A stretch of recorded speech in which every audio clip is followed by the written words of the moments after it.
Hi hello నమస్తే welcome back to my channel Telugu Mamata vlogs. ఈరోజు మనం చేయబోయే స్పెషల్ కర్రీ ఎగ్ పులుసు. మన తెలంగాణ స్టైల్లో గుడ్ల పులుసుని ఎలా చేయాలో మనం చూద్దాం. అందరికీ నచ్చే విధంగా ఎంతో టేస్టీగా ఇది మనం చేసుకోవచ్చండి. చాలా ఈజీగా కూడా. దాని ప్రిపరేషన్ ఏంటో ఇప్పుడు మనం చూద్దాం. ముందుగా స్టవ్ పైన చిన్న కడాయి పెట్టి దానిలో ఒక 1 స్పూన్ ధనియాలు, 1 స్పూన్ జీలకర్ర వేసి ఇవి కొద్దిగా కలర్ చేంజ్ అయ్యే వరకు మనం వేయించుకోవాలి. ఇవన్నీ మసాలా గుడ్ల పులుసులోకి మసాలా కోసం ఇవన్నీ మనం వేయించుకొని పెట్టుకోవాలి. ఇవి కొద్దిగా కలర్ చేంజ్ అయ్యాక ప్లేట్లోకి తీసేసుకోవాలి. తర్వాత అదే పాన్ మళ్ళీ పెట్టి దాంట్లోనే కొద్దిగా పల్లీలు ఎక్కువగా అవసరం లేదండి, కొద్దిగా అయితే సరిపోతుంది. మనం ధనియాలు జీలకర్ర అవి ఎక్కువ మోతాదులోనే తీసుకుంటాం కాబట్టి ఇవి కొద్దిగా అయితే సరిపోతుంది. ఇవి కూడా పక్కన పెట్టేసి దాంట్లోనే ఒక 2 స్పూన్స్ నువ్వులు వేసుకోవాలి. నువ్వులు కూడా పక్కన పెట్టేసుకొని మనము ఆనియన్స్ కాల్చుకోవాలండి. నార్మల్గా కట్ చేసి వేయించడం కాకుండా ఇలా డైరెక్ట్గా మంట పైన కాలుస్తే టేస్ట్ చాలా బాగుంటుంది. చిన్న చిన్న ఆనియన్స్ తీసుకొని మనం డైరెక్ట్గా మంట మీద వేయించుకోవాలి. మనం వడియాలు అది వేయించుకుంటాం కదా, అది ఉంటుంది కదా మనకి, దాంట్లో ఆనియన్స్ పెట్టి డైరెక్ట్గా మంటపై వేయించుకోవచ్చు. తర్వాత మనము మసాలా దినుసులని 2 ఆకులు, ధనియాలు, 1 పువ్వు, 1 ఇలాచి ఇది కూడా కొద్దిగా వేయించుకోవాలి. ఆనియన్స్ ఇలా టర్న్ చేస్తూ మనం కాల్చుకోవాలండి. ఒక సైడ్ కాలిన తర్వాత మళ్ళీ ఇంకొక సైడు కంప్లీట్గా ఇలా కాల్చుకోవాలి. దీంతోపాటు కొద్దిగా కొబ్బరి కూడా కాల్చుకోవాలి. తర్వాత ఈ మసాలా ధనియాలు ఇవి ఉన్నాయి కదా, వాటిని మిక్సీ పట్టేసుకోవాలండి. ఇలా పొడిగా అయ్యాక దాంట్లోనే కాల్చిన ఆనియన్స్ అండ్ కాల్చిన కొబ్బరి కూడా, ఎండు కొబ్బరి అండి, కొబ్బరి వేసేసి మిక్సీకి పట్టేసేయాలి. దాంట్లోనే మనం ముందుగానే నానబెట్టుకోవాలి చింతపండు. ఆ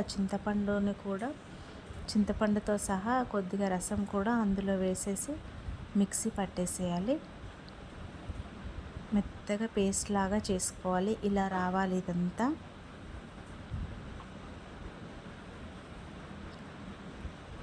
ఇలా మెత్తగా పేస్ట్ లాగా చేసుకున్న తర్వాత ఇందులోనే డైరెక్ట్గా అండి 1 స్పూన్ పసుపు, ఒక 1 స్పూన్ అల్లం వెల్లుల్లి పేస్ట్, అన్నీ మిక్సీ జార్లోనే వేస్తున్నా, మీరు గమనించాలి. ఒక 2 స్పూన్స్ కారం, తగినంత సాల్ట్ వేసి మళ్ళీ ఒకసారి మిక్సీ పట్టేసుకోవాలి. ఇదంతా ఇలా మెత్తటి పేస్ట్ లాగా చేసుకోవాలి. ఇది పక్కన పెట్టేసుకొని తర్వాత స్టవ్ పైన ప్యాన్ పెట్టి దాంట్లో ఒక 3 స్పూన్స్ ఆయిల్ వేసి పోపు దినుసులు వేసేసేయాలి. జీలకర్ర, ఆవాలు ఇవి కొద్దిగా కాలాక ఒక 2 పచ్చిమిరపకాయలు పొడవుగా కట్ చేసుకొని వేసుకోవాలి. తర్వాత కరివేపాకు కూడా వేసి కొద్దిగా ఫ్రై అయ్యాక మనం మిక్సీకి వేసుకున్నాం కదా, ఆ పేస్ట్ అంతా దీంట్లో వేసేసుకోవాలి.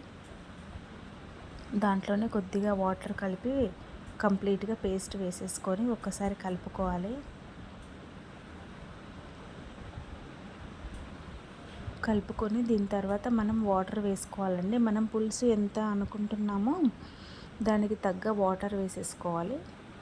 ఇది బాగా మరగాలి కాబట్టి మనం కొద్దిగా ఎక్కువ వాటర్ వేసుకున్నా పర్లేదు. ఇది బాగా మరగాలండి. ఇప్పుడు ఇది ఉండగా మనము ఫస్టే గుడ్లను ఉడకబెట్టి పెట్టుకోవాలి. వాటిని మొత్తం ఇట్లా పైపొట్టు మొత్తం తీసేసి దానికి 4 వైపులా 4 ఘాట్లు పెట్టుకోవాలి. అన్ని ఎగ్స్కు అలానే పెట్టుకోవాలి. అప్పుడే ఆ మసాలా అంతా గుడ్డుకి చాలా బాగా పడుతుంది. ఇది కొద్దిగా మరిగాక ఒక 5 మినిట్స్ మరగాలన్నమాట. మరిగాక ఈ ఎగ్స్ని అందులో వేసేసేయాలి. ఇది వేసిన తర్వాత ఒక 5-6 మినిట్స్ ఉంచితే సరిపోతుందండి. అది బాగా మరిగి కొద్దిగా దగ్గరకు వచ్చేస్తుంది, చిక్కగా అవుతుంది.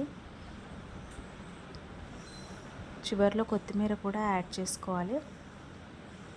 గ్రేవీ అంతా చిక్కగా వచ్చేసింది. అంతే అండి, మనకి ఎంతో ఇష్టమైన Telangana special egg pulusu ready.